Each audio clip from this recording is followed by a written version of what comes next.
100% സാധിച്ചു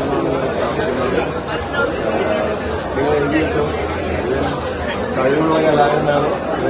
ഇനിയും ഒരുപാട് നല്ല നല്ല സിനിമകളിൽ എന്നെ മോൻ കാണാൻ പറ്റും. പിന്നെ ഒരു പക്ക റിയലിസ്റ്റിക് നമ്മുടെ നാട്ടിലെ കലാകാരൻ അതാണ് ആ ഈ എന്താ പറയുക ബോർഡറിലെ ഒരു പക്ക റിയലിസ്റ്റിക് സ്റ്റോറി. അതിന്റെ ഡയറക്ഷൻ, അതിന്റെ ആ കാസ്റ്റിംഗ് ഒക്കെ എടുത്തു പറയാം. അടിപൊളിയാണ്. മ്യൂസിക് എല്ലാം സൂപ്പർ, ഒന്നും പറയാനില്ല.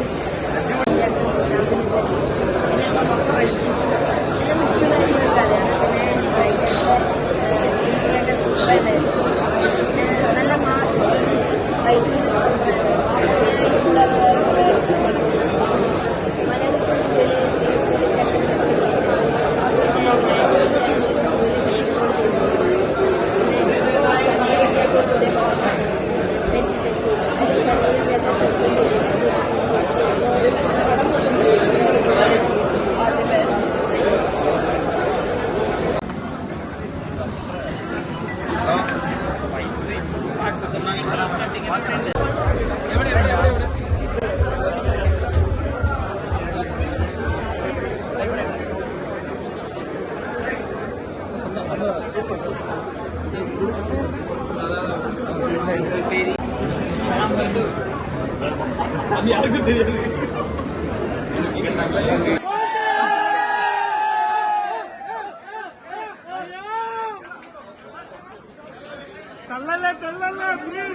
കുറച്ച് ബാക്കോട്ട് നിൽക്കൂ പ്ലീസ്.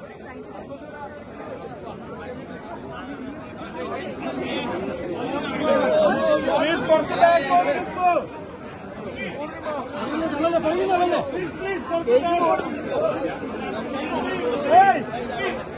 കല്ലല്ല കുറച്ചങ്ങോട്ട് നിൽക്കാൻ പറഞ്ഞ എന്താ? കുറച്ച് നിൽക്കാൻ കൂടി, കുറച്ച് ബാക്കോട്ട് നിൽക്കും പ്ലീസ്. സഹകരിക്കും സഹകരിക്കും. നിങ്ങൾക്ക് കല്ലാണ്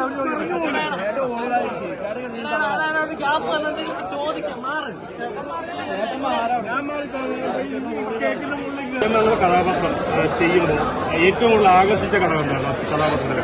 സ്ട്രെങ്ത് എന്ന് പറയുന്നത് നമ്മളുടെ ചിന്തയിലും നമ്മൾ തമ്മിൽ ചിന്തിച്ച് ചെയ്യുന്ന കാര്യങ്ങളിലും അതും കൂടെ ഉണ്ട് എന്നത് ഈ സിനിമയിൽ ഉൾപ്പെടുത്തിയത് എനിക്ക് ഭയങ്കര ഇൻട്രസ്റ്റിംഗ് ആയിട്ട് തോന്നി. കാരണം ഫിസിക്കൽ സ്ട്രെങ്ത് ആണ് ഇതിനകത്ത് ഏറ്റവും കൂടുതൽ മറ്റുള്ള കഥാപാത്രങ്ങളിൽ കാണിക്കുന്നത്.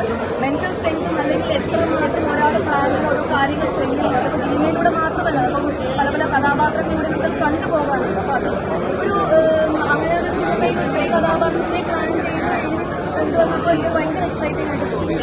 അതിനായിരുന്നു എനിക്ക് ഏറ്റവും ഇഷ്ടപ്പെട്ട കാര്യം.